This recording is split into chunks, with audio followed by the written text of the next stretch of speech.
Schedule day, long day, fun day, grudge matches. Let's go. Yeah. Yeah. It's the Locker Room on YouTube. You know what it is. Let's get it. Hey. Locker Room. Yeah, we in the locker room. Texas talk. Yeah, you know what we about to do. Localize every angle's what we really do. We the source. We the pulse of the city too. Landlocked. Got the game in the headlock. Localize every time. We got a schedule. Texans schedule has been released. Overall takeaways from the schedule. We'll get into the grudge matches, the undercards, how they did in releasing the schedule, and some of the other stuff that sticks out when it comes to the schedule. And shout out to everyone that donated during the Frank Ross interview on SNL. We raised over $1,000 for his charity. I thought it was cool. Got some interesting nugs from Frank Ross as well. And some good information from him if you want to go back and check that out. We also reacted live to the schedule. My overall takeaways from the schedule, it looks and it resembles a normal NFL schedule. It's not quite what they had 2 years ago, not even close. But it resembles what I think they would have wanted and what they were probably looking for. Now they have, we wondered how many primetime games there are. I said 3. Technically there's 4. But I'll say 3+. So I'll say I was a little bit close. I just got beat by the hook. 3.5. The primetime games are you have Tampa Bay Monday night. Now that's a 6 o'clock. So it's a Monday night doubleheader. So it's a 6 o'clock Monday night game in Houston. Tell me how many people are going to be in their seats when that one starts. That is going to be a hellacious travel. The home opener at 6 o'clock on a Monday. We already know how difficult it is for whatever reason for people to get in their seats here early. 6 o'clock on a Monday, that's going to be wild. A lot of people might be taking off work for that one. That is for damn sure. Then you have Thursday night football against the Buffalo Bills. That is going to be marquee. That's as good as it gets. That's a great matchup. Outside of the fact that Al Michaels is on it, some people don't like watching Amazon Prime. That is week 12. Week 7 is the interesting one because you have a Monday night game against the Seattle Seahawks, but it's on ESPN Plus and it's at 9 p.m. So your Monday night games are at 6 p.m. and 9 p.m. Later than the normal Monday night game by a couple of hours and earlier by about an hour 15. So those are weird ass Monday night football games. This one you're going to have to watch on ESPN Plus. And I don't know what's up with ESPN Plus. It seems to be generating a lot of controversy with the media nerds and stuff. I'm going to have it because I have the Disney. I'm going to have the Disney bundle. I'm going to get it no matter what because I have to. But I am interested to see how sports bars handle this type of a cluster that is inevitably going to create some sort of problems and a lot of bitching on the internet. But you have the 2 Monday night games right off the top, September 15th, October 20th. And one's at 6 o'clock and then the other one's at 9 o'clock. So that's kind of weird. Then you have the Thursday game, as I previously mentioned, against the Buffalo Bills, Amazon Prime. Al Michaels is going to be doing his thing. And then you have the good old traditional Sunday night football. This is a nice one. At Kansas City on December 7th. And that's going to be Sunday night football as we know it. So that'll be the traditional. So you have one traditional against the main attraction in the NFL, the Chiefs. Very familiar foe. 2 weird-ass Monday night football games. For a number of reasons. And then you have the Buffalo. So I guess the good news is if you pregame, if you get off, you go to the bar, still probably going to have happy hour prices up to kickoff. Most happy hours end at what? 7, 6:30. So you'll have that going for you. But the primetime games, little interesting, but could be a lot worse and was a lot worse. than last year, I would say. A lot worse. Do you still get the ESPN Plus game on ABC 13? That's an interesting question. I don't know how they're going to do that. I know usually there's times where like the stream or whatever will go on there. I don't, to be honest with you, I don't know how that's going to work. ESPN Plus is I don't know. I haven't used it. I don't know what they're going to do. I've never watched a game on it. Is it going to be a pain in the ass? I don't know. So your guess is as good as mine on that. I have no idea on that. On the super chat, Jacob swarming to the soup. You ain't never hate. Swarm says can't help but pull for Frank Ross. Thanks, Landry. No, thank everyone for coming through. I've never taken a radio show lightly. I've never taken a stream lightly, and I think the community showed out. Frank actually sent a really nice message through PR after to do that. And we're not like, I think it's a good cause for Frank Ross. I think Frank Ross is a fan favorite. And I think this was a good opportunity for fans to get to know him and to support the cause that he's got going. So, yeah, it was good to hear from Frank Ross if y'all want to check it out. So I have gone through and I've got some grudge matches. For each matchup. We'll also talk about the undercards for the schedule. But I have grudge matches for each of the weeks. And then we'll talk about how the Texans release the schedule. This is always interesting. There's always like power rankings. This is like a real deep in the sticks, internet hipster type of vibe.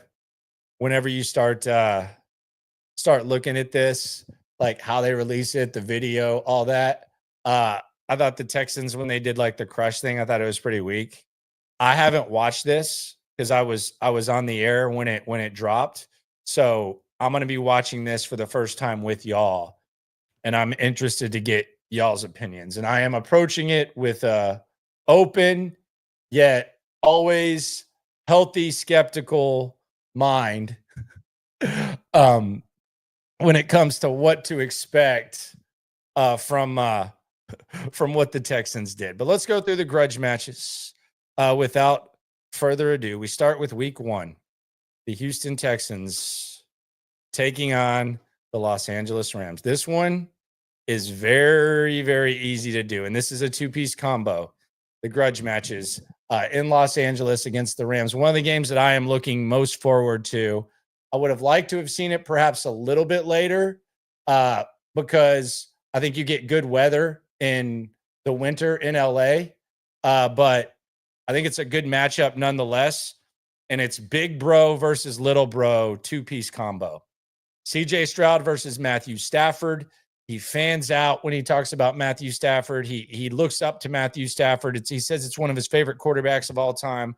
They got to spend some time together, had some really good things to say about each other when they had joint practices. And then you have Sean McVay versus, I don't want to say his protege because it was only 2 years, but a guy who was in the offensive room with Sean McVay last year and a guy the Texans hired in Nick Caley.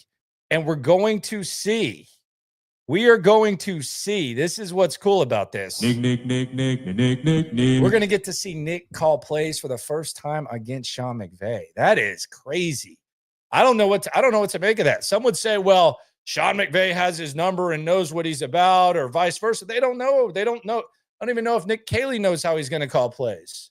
So that is as intriguing as it gets. The idols squaring off on the Rams side, the OGs versus the young cats, CJ Stroud versus Matt Stafford, Nick Caley versus Sean McVay. Sign me up for that. That's a hell of a storyline. That is an amazing storyline. Sign me up for every bit of that. As far as undercards in this, I got to think Kamari Lassiter and Derek Stingley both got to feel some type of way about Devontae Adams. Devontae Adams kind of did them in last year, speaking of primetime on Halloween. That was his one high point against the Jets. So the undercard, Devontae Adams versus this Texans secondary, Jalen Petrie, that that will be one of the undercards. We'll try to do undercards on all of these, but sign me up for CJ Stroud versus Matthew Stafford and Nick Caley versus Sean McVay week 1. That is excellent. And that would have been excellent no matter what. Week 2, that good old 6 o'clock Monday nighter. Tampa Bay versus Houston in Houston. Houston traffic, 6 o'clock. What could go wrong? Especially with the logistics over there at NRG.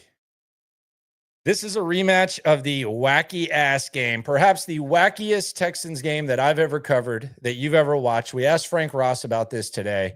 We all remember Dare Ogunbowale having to come in and kick. Baker Mayfield heroics till they weren't, with CJ Stroud finding Tank Dell. This was one of the most riveting games of the D'Amico Ryans era. And the scene of the crime, the participants, the key participants, return at the scene of the crime. So that will be the landlocked grudge match in week 2. Week 3, this one's going to get ugly. I'm not a Jacksonville Jaguar guy, but I will say this. If I'm the Jags, week 3, when the Texans come to town, some people say the Jags fans like to sleep. They like to go swim in that pool that's probably full of piss and who knows what else. They probably want to introduce their offense because Azeez Al-Shire will return to the scene of the crime, the controversy where he hit Trevor Lawrence and all hell broke loose. There were some Jags players that were really upset. D'Amico said a couple things. Caserio said a couple of things. Eric Armstead actually defended Azeez Al-Shire, and now the Texans are going to be going back to Jacksonville.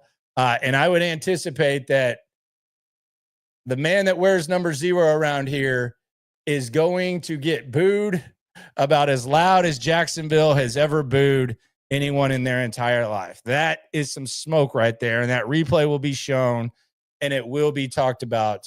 I can guarantee you that's going to be a very popular talker leading up to that ball game. Pedro says that pool is 90% beer piss. It always looks gross, man. It always looks gross. Always looks gross. The next grudge match, and this is week 4, and this is going to be against the old Oilers, the Tennessee Titans. It's going to be CJ Stroud versus W&W. CJ Stroud versus Cam Ward and his new biggest fan, Warren Moon. Warren Moon has made it very clear how he feels. I mean, it's one thing to say that you like Amy Adams stank and, the Oilers don't have a home, but hey, Cam Ward, please wear my jersey number. Let's have a ceremony to give him my jersey number. That has a lot of Houston fans feeling some type of way.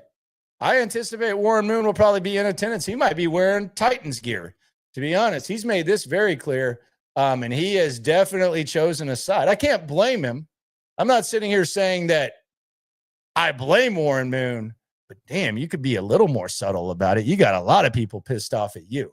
So CJ Stroud versus Ward and Warren, week 4. Week 5. We got to be honest around here. And I'm always going to be honest with you. Might not always be what the most passionate gang type of fan, ride or die type of fan wants. But we got to be honest. Week 5. The D'Amico era Texans versus their daddy. Baltimore Ravens are their daddy. First game of the D'Amico Ryans era. L ended the season, that first season. Last year, complete assing on Christmas. At least Cal and Hannah got their FaceTime riding out in the car and waving during the Beyonce concert. So I think that's about the only good thing that has happened is Hannah and Cal got to wave to Beyonce when the Texans were losing to the Ravens.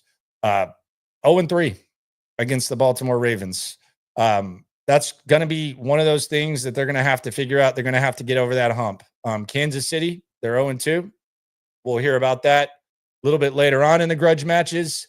But until further ado, Baltimore is the Texans' daddy during the D'Amico era. You don't have to like it, but if you're realistic, kind of gotta accept it. If we're being honest, the next grudge match, week 7, the ESPN Plus. And how do y'all feel about ESPN Plus? Are y'all angry at ESPN Plus?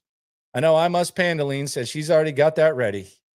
She's got the ESPN bundle ready. She's not worried about no ESPN Plus. She doesn't want to hear your complaints. She does not. She's kind of on her high horse because her Oklahoma City Thunder won yesterday, despite Dort, and whatever the hell he's doing on the basketball court. Anyway, I digress. Week 7, another shot at Sam. Sam last year, I always say Sam Bradford. I know he's not Sam Bradford, but Sam Darnold. He got the best of D'Amico last year against the Minnesota Vikings.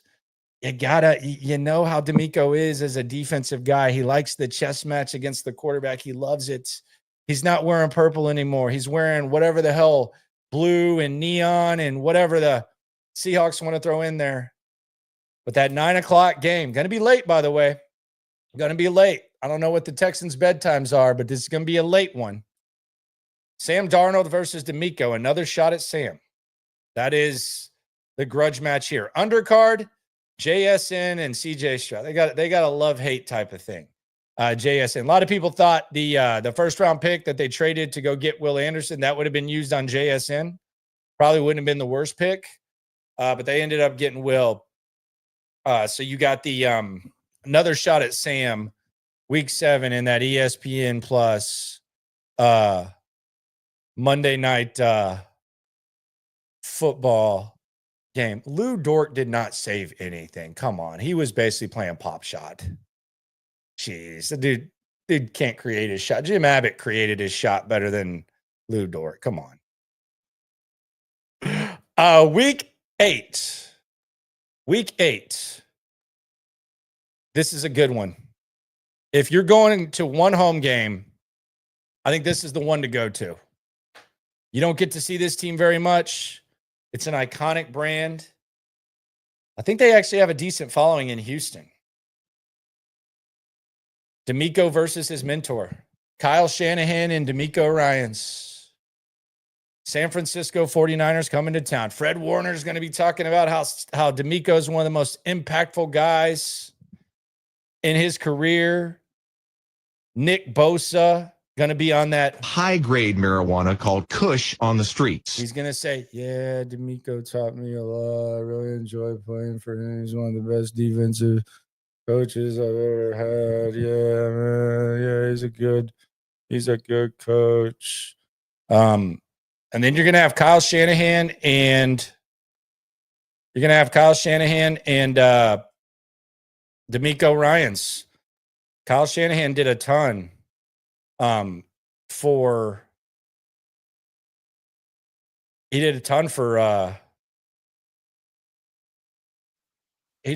D'Amico. And they're going to show that team picture from back in the day with Kyle Shanahan in the team photo and D'Amico. And that's probably going to get some run. Let's hear from Nick Bosa. I think some of y'all think I'm exaggerating. This wasn't even the one I was looking at. See if I can get this.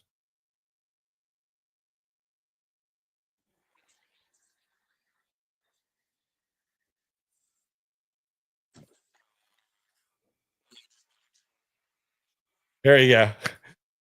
This just says he'll be rooting for D'Amico Ryans this weekend. Let's see.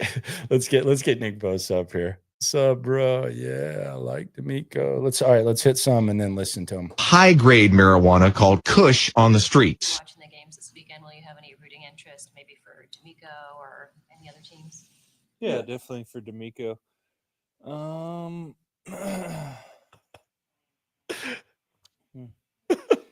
Only talked to McDaniel a couple times. Yeah, no, other than that, just see who we're playing. Anything you do any early scouting at all when you're watching a game, kind of as a fan? God, he's like such a bro. It's ridiculous. This was him with Josina. See if this is a little more in depth. This is about D'Amico. Okay, yeah, this is before D'Amico got a gig. He was a big fan of him. What should people out there around the league should know about D'Amico Ryans as he, kind of engages in some of these head coaching interviews soon? What should they know about your defensive coordinator? I told him High-grade he marijuana needs to called hold off Kush those on the interviews streets. for a few more weeks. Oh, really?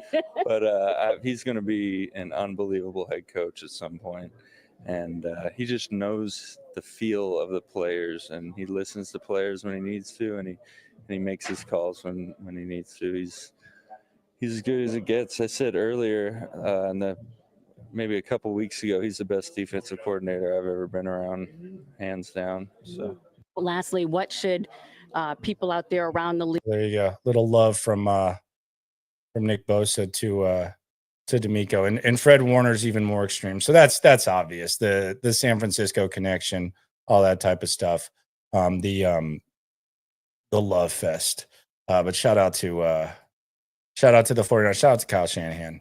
You know damn well the team picture is coming up. The odds are what, 100%? The team picture? You know it, I know it, everyone knows it. The team picture is going up. Then we got week 9. Week 9 grudge match. I don't know. Probably a lot of people have kind of forgotten this. I don't know that Cal and Hannah have forgotten this. Remember when Sean Payton was like a candidate for the Texans job, and every time that there was like talk that he spoke to the Texans, Cowherd went on his show and talked about how crappy the organization was and how dumb ownership was, and interviewing and all this type of stuff, and just made it very obvious. So the Colin leak versus the new regime, what the Texans are versus what Sean Payton was basically telling Colin Cowherd they were at the time. That is the grudge match, and that's probably like a Hannah McNair type of thing where I could see her being mad about that. So not major. And obviously Sean Payton versus D'Amico, and it's a good matchup between the two teams. Week 10, we got the Jags again. Who knows? I mean, we've already talked about the Aziz factor.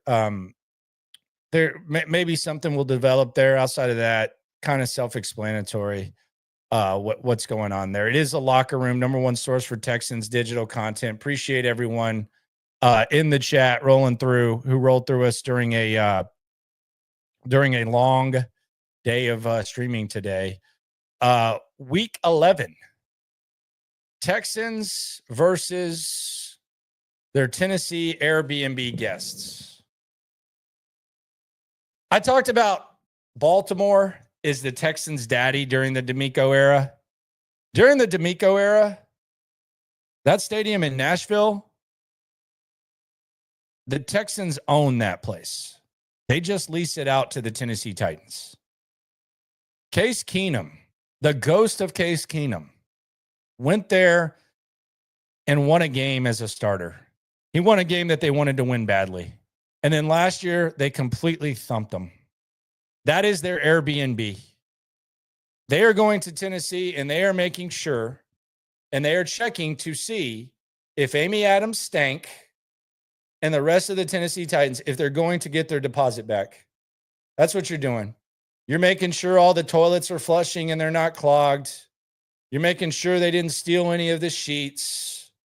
You're making sure that they cleaned it appropriately, and there's not going to be some charge for maybe a cleaning fee or something like that. But week 11, the grudge match is Texans versus their Tennessee Airbnb guests. Hopefully they wash the sheets. And hopefully they get their deposit back. So that's the week 11. That's the week 11 grudge match. Tennessee versus their deposit. That's the matchup. Tennessee versus deposit. Grudge week 12. Week 12. Josh Allen versus D'Amico. Last time Josh Allen was at NRG, it was pretty ugly. It was pretty ugly. And you saw D'Amico Ryans force Josh Allen into one of the worst games of his career. And he started out really rough as a rookie. He had some rough games, but he had one of the rougher games of his career. We can talk about the why, and we can talk about who was out and all that. Josh Allen should never look like that unless he's going against a really good defense. And D'Amico Ryans made him look silly last year. So he's going to return to that scene of the crime. This is the perfect time to get Buffalo too, by the way, because you're getting them on short rest. So they have to travel to your spot, short rest. You have short rest, but when you're going to play good teams, this is probably when you want them, like on a Thursday. It seems like a lot of fluky stuff happens on Thursday. Week 13, Texans versus Colts. Enough said. We know what the deal is. You know what the deal is when the Indianapolis Colts and Houston Texans face off. There is nothing else that really needs to be said about that. Texans Colts. Enough said. Nothing to really add to it. Week 14. The Texans versus validation. And Kansas City Chiefs, we've talked about it. The Kansas City Chiefs, Texans lost twice, not once, but twice last season there. They lost Tank Dell. Remember CJ Stroud crying, not a good game. And then we remember the playoff game that didn't go well, where they played Kansas City tough in both instances. But this is the validation. This is trying to get over the hump. You're 0-3 against Baltimore. We'll figure out if they're 1-3 or 0-4. You're gonna have to beat Kansas City eventually to get over the hump. It's just kind of the way it is. They can have a down year here or there, but as long as they got that guy at quarterback, they're gonna have to figure it out. So this is validation. You've lost there twice. You're gonna return there for the third time in less than a year. Got to handle business. Grudge week 15, D'Amico versus Kyler. They got a lot of history. D'Amico, when he speaks about Kyler, it feels like he has quite a lot of respect for what he brings to the table. And you're going to get Kyler Murray and the Arizona Cardinals. I think Arizona is going to be pretty good this year. I don't think they're going to be terrible. But we will see. We shall see what it looks like when it comes to Kyler Murray and the matchup against D'Amico Ryans. D'Amico has a crazy amount of respect for Kyler Murray, and you never know what you're going to get. I mean, I don't know what direction the career of Kyler Murray is going, but it's probably about time to figure something out for him. And he's going to be going against D'Amico, who respects him quite a lot. Then we have week 16. This one is a edge battle. This is focused on the edges. This grudge match is going to be focused on the edges. And I'll be honest, if I were Danielle Hunter, and eventually it got made right because you had Danielle Hunter make the Pro Bowl as an alternate, but I would have been pissed off if Max Crosby made the Pro Bowl over me when he was injured and I played the way I did. I was top 5 in pressures and had the season I did. I would have been pissed off. Will Anderson, he's trying to get in that category. You have 3 of the best 7, 6, 5 edge guys in the league. I think Will Anderson is probably pretty close to taking the next step. Let's just go in the trenches. We normally focus on quarterbacks. The battle on the edge. Let's make that this grudge match. Week 17, the 2024 playoff rematch. Now this is a TBD. We don't know what time this is going to be. I would say there's a decent chance this could get flexed. But Jim Harbaugh versus D'Amico Ryans. We saw what happened in the playoffs last year. Goodness gracious. That was a thumping.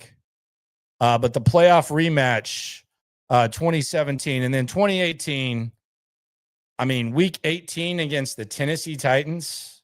Goodness gracious. Not the Titans, the Colts, excuse me.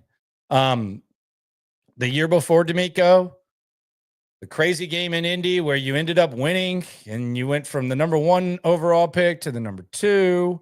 And then the very next season, the first year of D'Amico, where the game got flexed to Saturday night, you ended up winning the game, the drop pass, everything that came with it, the long play to Nico, first play of the game.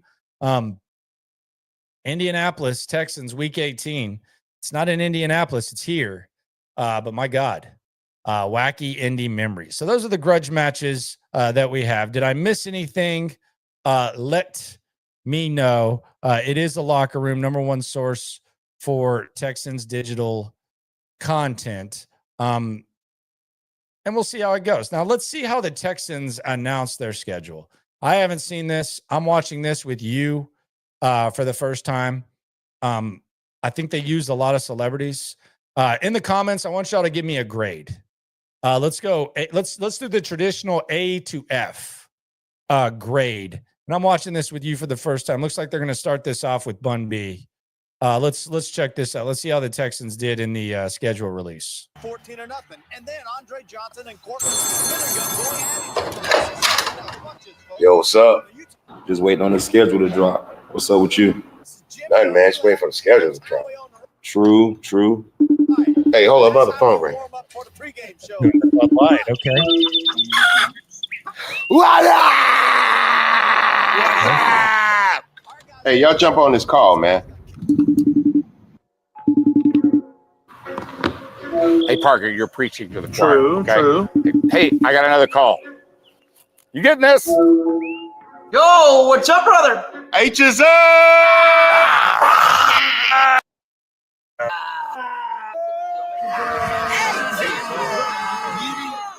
So we're going to drop that schedule? Drop the schedule now. Okay, so there you go. You get the schedule. All right.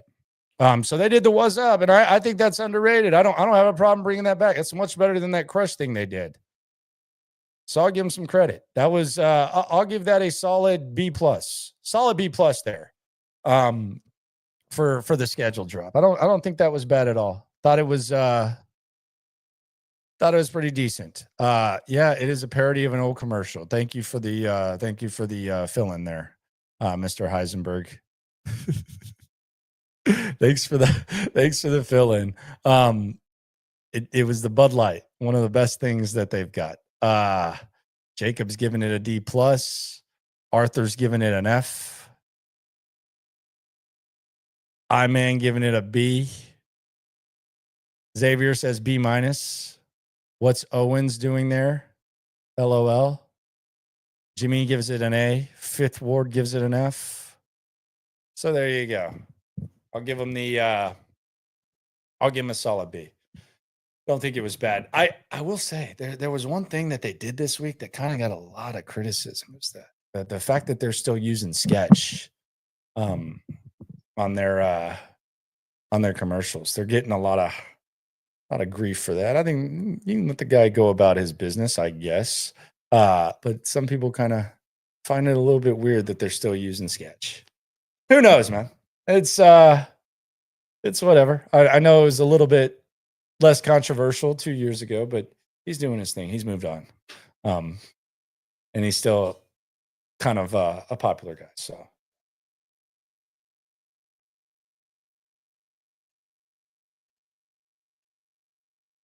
no issue with it. So yeah, I'll give it a B. I'll give it a B. Looks like it's very hit or miss though.